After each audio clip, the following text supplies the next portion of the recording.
4 ವರ್ಷ ಸಮಯ, 600 ಕೋಟಿ ಬಜೆಟ್, 5 ಸೂಪರ್ ಸ್ಟಾರ್ಸ್. ಕೊನೆಗೆ ಇದೇನಾಯ್ತು? ಎಲ್ಲ ಆಯ್ಕೆಗಳಿಗೂ ಒಂದೊಂದು ಬೆಲೆ ತೆರಲೇಬೇಕಾಗುತ್ತೆ. ಇದು ನಮ್ಮ ಹೆಮ್ಮೆಯ ನಟ ರಾಕಿಂಗ್ ಸ್ಟಾರ್ ಯಶ್ ಅವರ ಟಾಕ್ಸಿಕ್ ಸಿನಿಮಾದಲ್ಲಿ ಬರೋ ಒಂದು ಫಿಲಾಸಾಫಿಕಲ್ ಡೈಲಾಗ್. ಟಾಕ್ಸಿಕ್ ಸಿನಿಮಾ ಪೂರ್ತಿ ಮುಗಿದ ಮೇಲೆ ತುಂಬಾ ಜನರನ್ನ ಈ ಡೈಲಾಗ್ ಕಾಡ್ಬೋದು. ತಮ್ಮ KGF 1 ಮತ್ತು 2ನ back to back mega blockbuster ಸಿನಿಮಾಗಳ ಬಳಿಕ, ಹಿಟ್ ಬಳಿಕ ಟಾಕ್ಸಿಕ್ ಸಿನಿಮಾವನ್ನ ಆಯ್ಕೆ ಮಾಡಿಕೊಂಡ್ರು ಯಶ್ ಅವರು.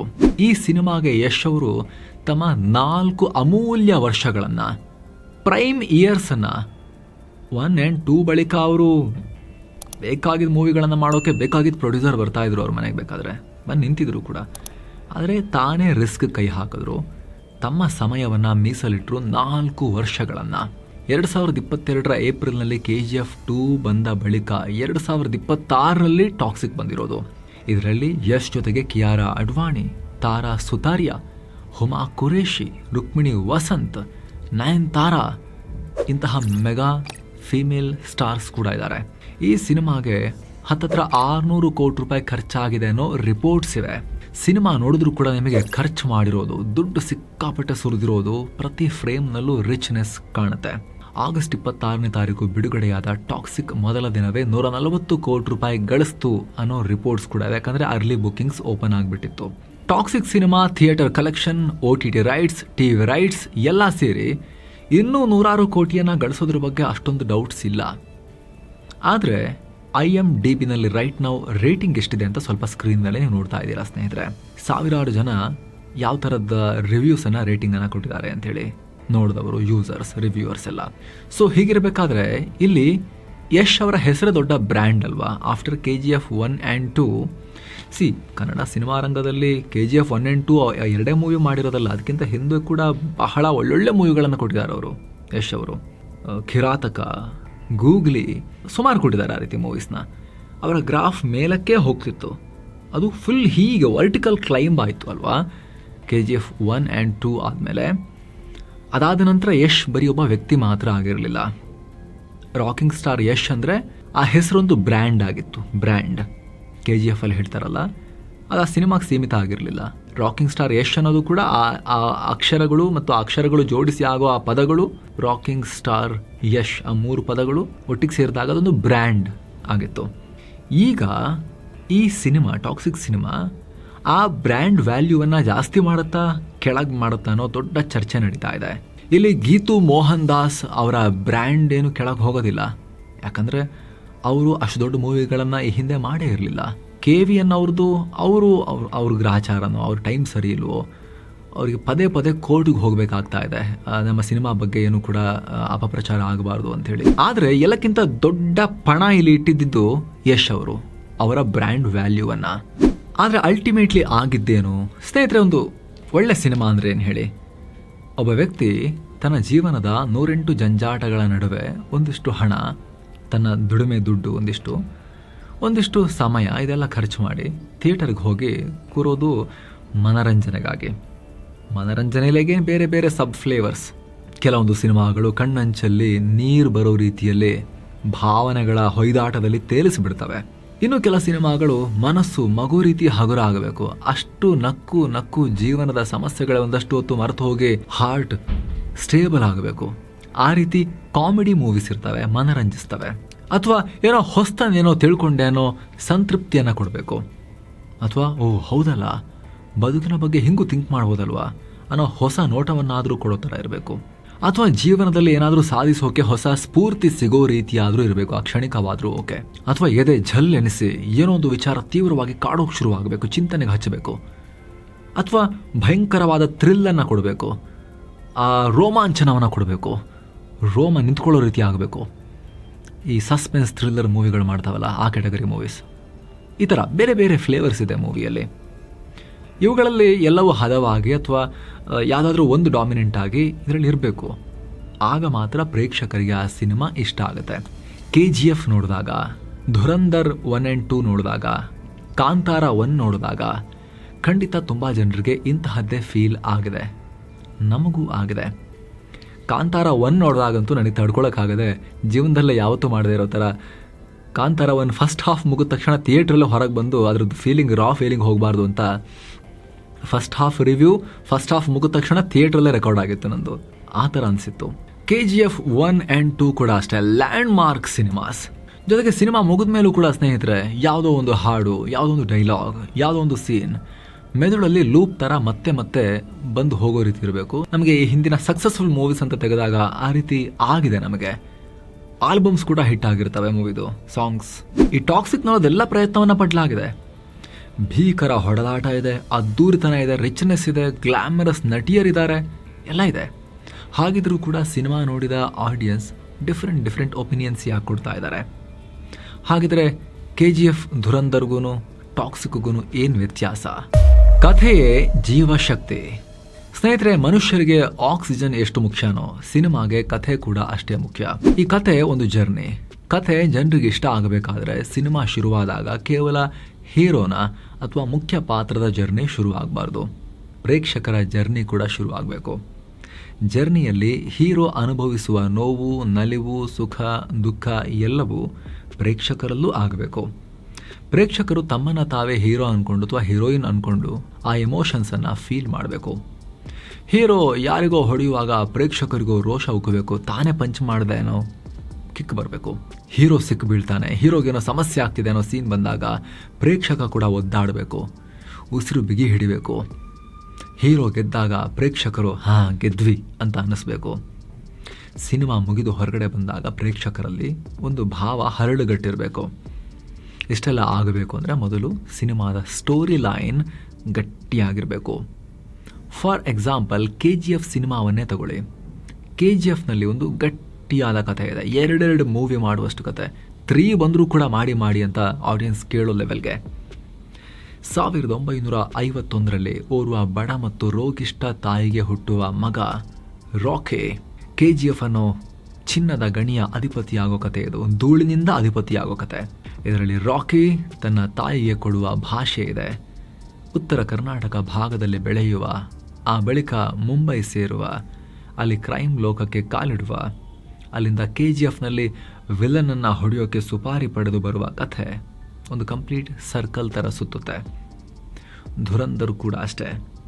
ಮಿಲಿಟರಿ ಟ್ರೈನಿಂಗ್ ಪಡಿತಾ ಇದ್ದ ಜಸ್ಕೀರತ್ ಸಿಂಗ್ ರಂಗಿ ಭಾರತದ ಗುಪ್ತಚರನಾಗಿ ಅಫ್ಘಾನಿಸ್ತಾನದ ಮೂಲಕ ಪಾಕಿಸ್ತಾನಕ್ಕೆ ಹೋಗಿ ಅಲ್ಲಿ ಲ್ಯಾರಿಯಾ ಗ್ಯಾಂಗ್ನೊಳಗೆ ನುಸುಳಿ ಭಾರತದ ವಿರುದ್ಧ ಕೆಲಸ ಮಾಡ್ತಿದ್ದ ಪಾಕ್ನ ಕ್ರಿಮಿಗಳನ್ನು ಹೊಸಕಿ ಹಾಕೋ ಸಸ್ಪೆನ್ಸ್ ಥ್ರಿಲ್ಲರ್ ಆ್ಯಕ್ಷನ್ ಮೂವಿ ಅದು.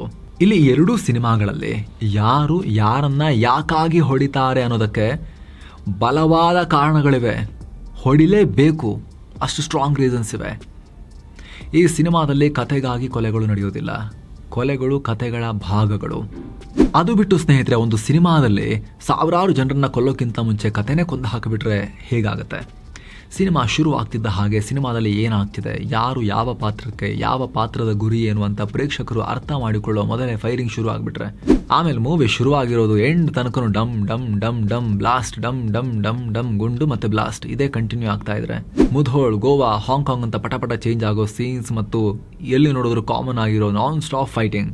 ಕೆಲವೊಂದು ಫೈಟಿಂಗ್ ಯಾಕೆ ನಡೀತು ಅಂತಾನೆ ಗೊತ್ತಾಗದಿರೋ ಥರ ಇರಬಾರ್ದು. KGFನಲ್ಲಿ ಚಿನ್ನದ ಗಣಿಯಲ್ಲಿ ಯಾಕೆ ಫೈಟಿಂಗ್ ನಡೀತು ಅನ್ನೋ ಪ್ರಶ್ನೆ ಯಾರಿಗೂ ಬರಲ್ಲ. ಧುರಂಧರ್ನಲ್ಲಿ ಲ್ಯಾರಿನಲ್ಲಿ ಫೈಟ್ಗಳ ಬಗ್ಗೆ ಕ್ವಶ್ಚನ್ನೇ ಹುಟ್ಟಲ್ಲ, ಯಾಕಾಯ್ತಿಲ್ಲ ಫೈಟ್ ಅಂತ ಹೇಳಿ. ಸ್ನೇಹಿತರೆ, ಟಾಕ್ಸಿಕ್ನಲ್ಲಿ ಟ್ರೈ ಮಾಡಿದ್ದಾರೆ. ಒಂದು ಗಿಲ್ಟ್ ಮನುಷ್ಯನನ್ನು ಹೇಗೆ ಕಾಡಬಲ್ಲದು ಅನ್ನೋ ಭಾವನಾತ್ಮಕ ಅನ್ವೇಷಣಾತ್ಮಕ ಎಳೆಯನ್ನು ಟ್ರೈ ಮಾಡಿದ್ದಾರೆ. ಆದರೆ ಈ ಎಳೆ ವಿಪರೀತ ಆ್ಯಕ್ಷನ್ ಬಿರುಗಾಳಿಯಲ್ಲಿ ಹರಿದು ಹೋಗಿದೆ.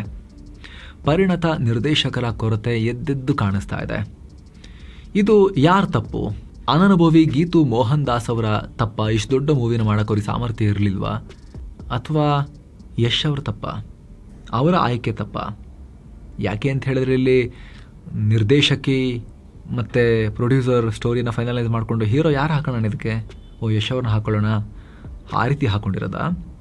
ಅಥವಾ ಯಶ್ ಅವರು ನಾನು ನೆಕ್ಸ್ಟ್ ಒಂದು ಬಿಗ್ ಮೂವಿ ಮಾಡ್ತೀನಿ, ಇದಕ್ಕೆ ಡೈರೆಕ್ಟರ್ ಇವರು, ಬನ್ನಿ ನೀವು ಡೈರೆಕ್ಟರ್ ಆಗಿ, ನೀವು ಪ್ರೊಡ್ಯೂಸರ್ ಆಗಿ ಅಂತ, ಇದು ಯಶ್ ಅವರ ಡಿಸಿಷನ್ನ?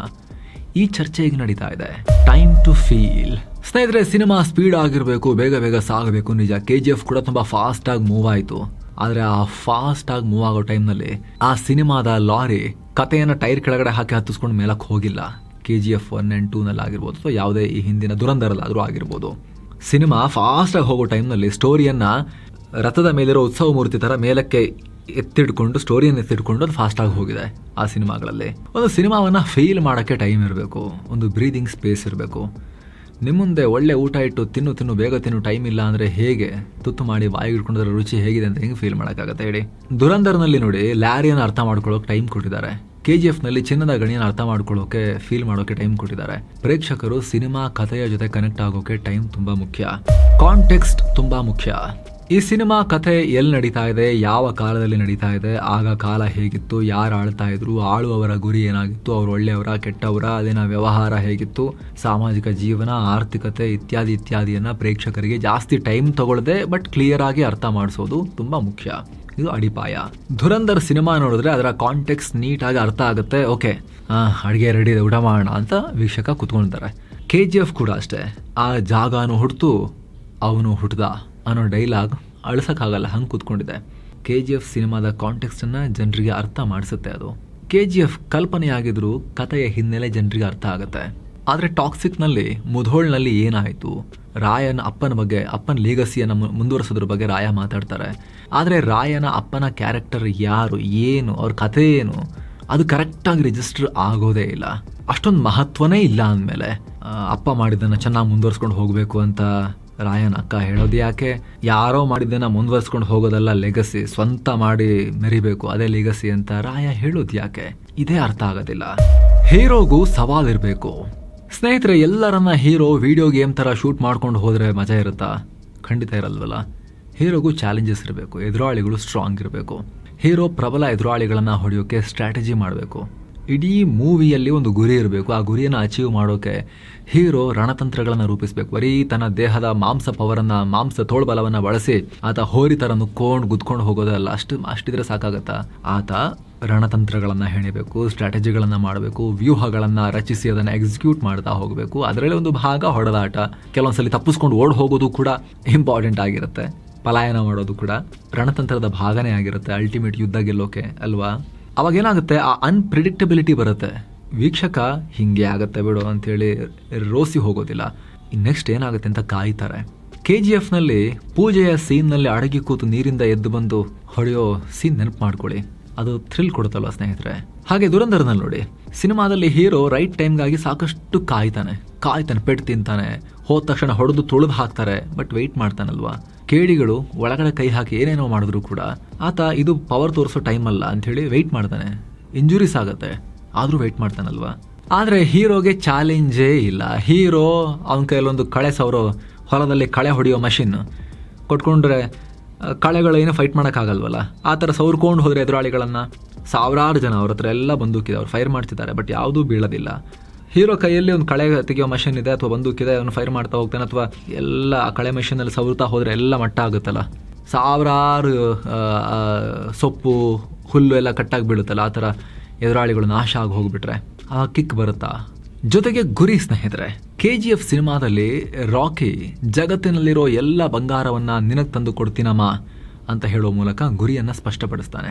ಆಮೇಲೆ ಹಂತ ಹಂತವಾಗಿ ಸ್ಟ್ರಾಟಜಿಗಳನ್ನು ಮಾಡ್ತಾ ಮಾಡ್ತಾ ಮಾಡ್ತಾ ರಣತಂತ್ರಗಳನ್ನು ಹೆಣಿತಾ ನಡುವೆ ಚುಚ್ಚೂರು ಫೈಟು ಕೂಡ ಮಾಡ್ತಾ ಚಿನ್ನದ ಸಾಮ್ರಾಜ್ಯಕ್ಕೆ ಕಿಂಗ್ ಆಗ್ತಾನೆ. ಧುರಂಧರ್ ಸಿನಿಮಾದಲ್ಲೂ ಅಷ್ಟೇ, ಭಾರತದ ವಿರುದ್ಧ ಕೆಲಸ ಮಾಡೋರನ್ನ ಹೊಡೆಯೋದು ಹೀರೋನ ಗುರಿ ಆಗಿರುತ್ತೆ. ಅವನು ಅದರ ಹಿಂದೆಯೇ ಓಡ್ತಾನೆ. ಆದರೆ ಯಾಕಿಷ್ಟು ರಕ್ತಪಾತ, ಹೀರೋ ಗುರಿ ಏನು, ಯಾಕಾಗಿ ಕೊಲ್ತಿದ್ದಾನೆ, ಯಾಕಾಗಿ ಬೇರೆ ಬೇರೆ ಸಿಟಿಗೆ ಹೋಗ್ತಾ ಇದ್ದಾನೆ, ಮತ್ತೆ ಯಾಕೆ ಬಂದ, ಈ ಪ್ರಶ್ನೆಗಳಿಗೆ ಉತ್ತರವೇ ಸಿಗಲಿಲ್ಲ ಅಂತ ಹೇಳಿದ್ರೆ ಅದು ದೊಡ್ಡ ಡ್ರಾಬ್ಯಾಕ್ ಆಗುತ್ತೆ ಅಲ್ವಾ. ಹಾಡು ಧೀರ ಧೀರ ಧೀರ ಈ ಸುಲ್ತಾನ, ರಣ ರಣ ರಣ ಧೀರ, ಈ ಹಾಡುಗಳು ಗೊತ್ತಿಲ್ಲದಿರೋ ಕನ್ನಡಿಗರು ಯಾರಿದ್ದಾರಾ? ತುಂಬ ಕಮ್ಮಿ. ಆ ತಂದಾನಿ ತಾನೋ ಸಾಂಗ್ ದೇಶದ ಮೂಲೆ ಮೂಲೆಗೂ ಕನ್ನಡದ ಈ ಗ್ರಾಮೀಣ ಪದಗಳು ತಲುಪಿದ್ವು ಆ ಸಾಂಗ್ ಮೂಲಕ. ಆ ಫ್ಲೇವರ್ ತಲುಪ್ತು. ನಿಮ್ಗೆ ನೆನಪಿರ್ಬೋದು. ಪ್ರೇಕ್ಷಕರ ಮನಸ್ಸಿನ ಆಳದಲ್ಲಿ ಬೇರೂರುವ ಇಂಥ ಹಾಡುಗಳು ಕೂಡ ತುಂಬ ಮುಖ್ಯ. ಹಾಲಿವುಡಲ್ಲಿ ಹಾಡೆಲ್ಲ ಇರಲ್ಲ, ಬಟ್ ಈ ಸಿನಿಮಾದಲ್ಲಿ ಹಾಡುಗಳಿದ್ವಲ್ಲ, ಆಲ್ಬಮ್ ಇತ್ತಲ್ವಾ, BGM ಕೂಡ ಇತ್ತಲ್ವಾ, ಆದರೆ ಅಷ್ಟೇ ಇಂಪ್ಯಾಕ್ಟ್ ಮಾಡ್ತಾ. ಕಾಂತಾರದಲ್ಲೂ ಕೂಡ ನೋಡಿ, ಕಾಂತಾರದ ಹಾಡುಗಳು ಈಗಲೂ ಕೂಡ ನಿಮಗೆ ಕೇಳಿಸ್ತವೆ ಕಿವಿಯಲ್ಲಲ್ವಾ. ಹಾಗೆ ಧುರಂಧರ್ ಸಿನಿಮಾದ 1 and 2ನ ಹಾಡುಗಳು ಎಷ್ಟೊಂದು ನಿಮಗೆ ಇನ್ನೂ ಕೂಡ ಬಾಯಲ್ಲಿ ಬರ್ಬೋದು. ಯಾಕಂದರೆ ನೆನಪಲ್ಲಿ ಇಟ್ಕೋಬೇಕು ಅಂತಿಲ್ಲ, ಅವು ಹೋಗಿ ಸೇವ್ ಆಗಿರ್ತವೆ ಮನಸ್ಸಲ್ಲಿ ನುಗ್ಗು ಬಿಟ್ಟಿರ್ತವೆ. ನೇಟಿವಿಟಿ ನಿರ್ಣಾಯಕ. ನೋಡಿ, ಈಗ KGF ಕಾಲ್ಪನಿಕ ಕಥೆ ಆದರೂ ಕೂಡ ಅದಕ್ಕೆ ರಿಲೇಟ್ ಆಗೋಕೆ KGF ನಮ್ಮಲ್ಲೇ ಇದೆ. KGF ನಲ್ಲಿ ಬಂಗಾರದ ಗಣಿ ಬಂದ ತಕ್ಷಣ ನಮಗೆ KGF ಗೋಲ್ಡ್ ಮೈನ್ ರಿಲೇಟ್ ಆಗುತ್ತೆ, ನಮ್ ಸ್ಟೋರಿ ಅನ್ಸುತ್ತೆ. ಇನ್ನು ಕಾಂತಾರದ ದೈವಗಳ ಕಥೆಯನ್ನ ಇಡೀ ಕರಾವಳಿ ರಿಲೇಟ್ ಮಾಡ್ಕೊಳ್ಳುತ್ತೆ. ನಾವಿದು ನಮ್ಮ ನೆಲದ ಕಥೆ ಅಂತೇಳಿ ಹೆಮ್ಮೆಯಿಂದ ಹೇಳ್ತೀವಿ. ಧುರಂಧರ್ ಸಿನಿಮಾ ಕಥೆ, ಅದರಲ್ಲಿ ದೇಶಭಕ್ತಿ ಇದೆ. ಪಾಕ್ನಲ್ಲಿ ನಡೆಯುತ್ತೆ, ಪಾಕಿಸ್ತಾನದಲ್ಲಿ ಏನೋ ಆಗ್ತಾ ಇದೆ, ಅದು ಕೂಡ ಭಾರತೀಯರಿಗೆ ತುಂಬ ಚೆನ್ನಾಗಿ ಕನೆಕ್ಟ್ ಆಗೋ ಮ್ಯಾಟರ್ನಲ್ಲಿ ಏನೋ ನಡೀತಾ ಇದೆ, ಅದು ಹೃದಯಕ್ಕೆ ನೇರವಾಗಿ ತಲುಪುತ್ತೆ. KGF ಅಲ್ಲಿ ಬರೀ KGF ಮಾತ್ರ ಅಲ್ಲ, ಸ್ವಲ್ಪ ಮುಂಬೈ ಕೂಡ ಇದೆ ಅಲ್ವಾ, ಬಾಂಬೆ, ಬಾಲಿವುಡ್ನ ಹೃದಯ ಸ್ಥಾನ, ಅದು ಕೂಡ ಇಂಪಾರ್ಟೆಂಟ್ ರೋಲ್ ನಿಭಾಯಿಸಿತ್ತು. ರಿಯಾಲಿಟಿ ಕೂಡ ಬೇಕು. ಸಿನಿಮಾ ಕಲ್ಪನೆ ನಿಜ, ಆದರೆ ಸಿನಿಮಾದಲ್ಲಿ ಒಂಚೂರಾದರೂ ರಿಯಾಲಿಟಿ ಇರಬೇಕು, ಸ್ವಲ್ಪವಾದರೂ ಲಾಜಿಕಲ್ ಫ್ಲೋ ಇರಬೇಕು. ಚಿನ್ನದ ಗಣಿಯಲ್ಲಿ ಸಿಕ್ಕಿಬಿದ್ರೆ ಗರುಡ ಹೊಡಿತಾನೆ ಅನ್ನೋ ಭಯದ ರಿಯಾಲಿಟಿ ರಾಕಿ ಭಾಯಿಗೆ ಇತ್ತು ಅಲ್ವಾ. ರಹಮಾನ್ ಡಕಾಯಿತ್ಗೆ ಗೊತ್ತಾದರೆ ಆಪರೇಷನ್ ಫೇಲ್ ಆಗುತ್ತೆ ಅನ್ನೋ ಭಯ ಜಸ್ಕೀರತ್ ಸಿಂಗ್ಗೆ ಅಥವಾ ಹಮ್ಜಾ ಕ್ಯಾರೆಕ್ಟರ್ಗೆ ಇತ್ತಲ್ವಾ. ಆದರೆ ಒಂದು ಸಿನಿಮಾದಲ್ಲಿ ಹೀರೋಗೆ ಯಾವುದೇ ಭಯ ಇರೋದಿಲ್ಲ, ಕಂಡಲ್ಲಿ ನುಗ್ಗೋದು, ಸಿಕ್ಕೋರ್ ಮೇಲೆ ಹತ್ತೋದು, ಹೊಡೆಯೋದು, ಯಾವುದೇ ಭಯ, ಅಂಜಿಕೆ, ಅಳುಕೆ ಇಲ್ಲ, ಈತನನ್ನ ಮುಟ್ಟಕ್ಕೆ ಆಗೋದಿಲ್ಲ, ಈತ ಔಟ್ ಆಫ್ ದಿ ವರ್ಲ್ಡ್ ಅನ್ನೋ ರೀತಿಯಲ್ಲಿ ತೋರಿಸಿದಾಗ ಅದು ಜನರಿಗೆ ನಂತರನೇ ಈತ ಅನ್ನೋ ಫೀಲಿಂಗ್ ಬರುತ್ತಾ. ಸ್ಪೈಡರ್ ಮ್ಯಾನು, ಸೂಪರ್ ಮ್ಯಾನು, ಶಕ್ತಿಮಾನು ಅವ್ರು ನೋಡಿದಾಗ ಬರಲ್ಲ, ನಂತರನೇ ಇವನು ಅಂತ ಬರಲ್ಲ. ಅದು ಡಿಕ್ಲೇರ್ಡ್ ಸೂಪರ್ ಹೀರೋ ಮೂವಿಗಳವು. ಇದು ಆ ಥರ ಅಲ್ವಲ್ಲ. ಆ ಥರ ಅಲ್ಲದೆ ಇರೋ ಮೂವಿಯಲ್ಲಿ ಕ್ಯಾರೆಕ್ಟರ್ನ ವರ್ತನೆ ಮತ್ತು ಅದರ ಆ್ಯಕ್ಷನ್ಸ್ ಮಾತ್ರ ಆ ಥರ ಇದ್ದಾಗ ಜನಕ್ಕೆ ಅದು ತಾಳಮೇಳ ಎಲ್ಲೋ ಮಿಸ್ ಆಗ್ತಿದೆ ಅನ್ನೋ ಫೀಲಿಂಗ್ ಬರುತ್ತಲ್ವ ಸ್ನೇಹಿತರೆ. ಸ್ನೇಹಿತರೆ, ಈ ರೀತಿ ತುಂಬ ಜನ KGFನಲ್ಲಿ ಸಿಕ್ಕಾಪಟ್ಟೆ ಫೈಟಿಂಗ್ ಇರಲಿಲ್ವಾ, ಅದು ಫುಲ್ ಆ್ಯಕ್ಷನ್ನೇ ಅಲ್ವಾ, ಧುರಂಧರ್ನಲ್ಲಂತೂ ಇನ್ನೂ ವೈಲೆನ್ಸ್ ಇತ್ತಲ್ವಾ, ಇದ್ಯಾಕೆ ಇಷ್ಟೊಂದು ರಿಚ್ ಆಗಿ ದುಡ್ಡು ಖರ್ಚು ಮಾಡಿಕೊಂಡು 4 ವರ್ಷ ಎಫರ್ಟ್ ಹಾಕಿ ಮಾಡಿದ್ರು ಕೂಡ ಯಾಕೆ ಇದರಲ್ಲಿ ಬೇರೆದೇ ರೀತಿ ಒಪಿನಿಯನ್ ಬರ್ತಾ ಇದೆ. ಪ್ರತಿಷ್ಠಿತ ರಿವ್ಯೂವರ್ಗಳು ಕೂಡ, ಮಾಧ್ಯಮ ಸಂಸ್ಥೆಗಳು ಕೂಡ ಯಾಕೆ ಇದ್ರ ಬಗ್ಗೆ ಟೀಕೆ ಟಿಪ್ಪಣಿಗಳನ್ನು ಮಾಡ್ತಾ ಇದ್ದಾರೆ. IMDBಯಲ್ಲೂ ಕೂಡ ಯಾಕೆ ಇಷ್ಟೊಂದು ಕಮ್ಮಿ ರೇಟಿಂಗ್ ಬರ್ತಾ ಇದೆ, ಲಾರ್ಜ್ ಸ್ಯಾಂಪಲ್ ಸೈಜ್ನಲ್ಲೂ ಕೂಡ ಅನ್ನೋ ಒಂದು ಪ್ರಶ್ನೆ ಚರ್ಚೆ ನಡೀತಾ ಇದೆ. ಅದಕ್ಕೆ ನಾವೊಂದು ಉತ್ತರ ಕೊಡೋ ಪ್ರಯತ್ನ ಮಾಡಿದ್ದೀವಿ. ಡಿಫ್ರೆನ್ಸ್ ಏನು ಅಂತ ಹೇಳಿ ಅನಲೈಸ್ ಮಾಡೋ ಪ್ರಯತ್ನವನ್ನು ಮಾಡಿದ್ದೀವಿ. ಸ್ನೇಹಿತರೆ, ನಿಮ್ಮ ಒಪಿನಿಯನ್ ಏನು, ಮಿಸ್ ಇಲ್ಲದೆ ಕಾಮೆಂಟ್ ಮಾಡಿ ತಿಳಿಸಿ. ಹಾಗೆ ಕಡೆದಾಗಿ ನಿಮ್ಮಲ್ಲಿ ಒಂದು ಮನವಿ ಏನು ಅಂದರೆ, ವಿಡಿಯೋ ಕೆಳಗಿರೋ ಜಾಯಿನ್ ಬಟನ್ ಮೂಲಕ ಆಸಕ್ತ ವೀಕ್ಷಕರು ಮಸ್ತ್ ಮಗ ಚಾನಲ್ಗೆ ಪ್ರೀಮಿಯಂ ಮೆಂಬರ್ ಆಗ್ಬೋದು. ಆಗ ಎಲ್ಲ ಮೆಂಬರ್ ಓನ್ಲಿ ವಿಡಿಯೋಸನ್ನು ಕೂಡ ನೀವು ನೋಡೋಕೆ ಶುರು ಮಾಡ್ಬೋದು. ಹಾಗೆ ಹಲವಾರು ಸ್ಪೆಷಲ್ ವಿಡಿಯೋಗಳ ಅರ್ಲಿ ಆಕ್ಸೆಸ್, ಮೊದಲು ಮೆಂಬರ್ಸ್ ಅದನ್ನು ನೋಡ್ಬೋದು. ಜೊತೆಗೆ ನಿಮ್ಮ ಒಂದೊಂದು ಮೆಂಬರ್ಶಿಪ್ ಕೂಡ ನಮ್ಮ ಚಾನಲ್ಗೆ ನೀವು ಕೊಡೋ ಬೆಂಬಲ ಕೂಡ ಆಗಿರುತ್ತೆ. ಸ್ನೇಹಿತರೆ, ಆಸಕ್ತರು ವಿಡಿಯೋ ಕೆಳಗಿರೋ ಜಾಯಿನ್ ಬಟನ್ ಮೂಲಕ ಸೇರೋದನ್ನು ಕನ್ಸಿಡರ್ ಮಾಡಿ ಮತ್ತೆ ಭೇಟಿ ಆಗ್ತಿರೋಣ. ನಮಸ್ಕಾರ.